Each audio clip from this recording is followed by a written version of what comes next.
Здравейте на всички и добре дошли в това видео, в което ще ви кажа моето откровенно мнение за матурите в 7 клас. Те минаха, хора. Минаха на 18 и 20. Сега това видео не знам на кой е. Май 23. Нямам представа. Като цяло матурите минаха и ще ви кажа моето мнение за тях. Хора, матурите в 7 клас не бяха изобщо готини. Отвратително. Всички учители, родители и така нататък ми казваха да съм спокоен, че няма нищо страшно, си подреждам нещата в главата, да някакви други работи и така нататък. И аз имах чувство, че хора, като отидох на матурата, всичко това го забравих. Буквално забравих го. Отидох и това ми се струваше нереалистично да го направя. Всичко това ми го казваха. И аз си викам, не е толкова трудно, изобщо не бях притеснен за матурата. Преди матурата в български,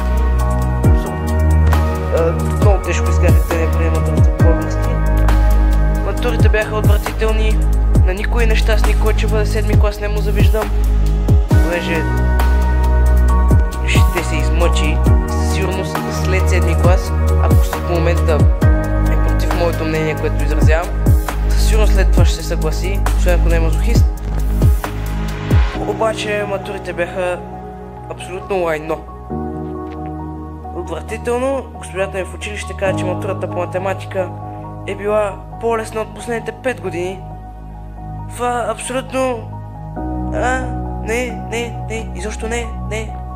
Матурата по математика беше гадна. Сега първия модул не беше гаден, а втория не беше много готин.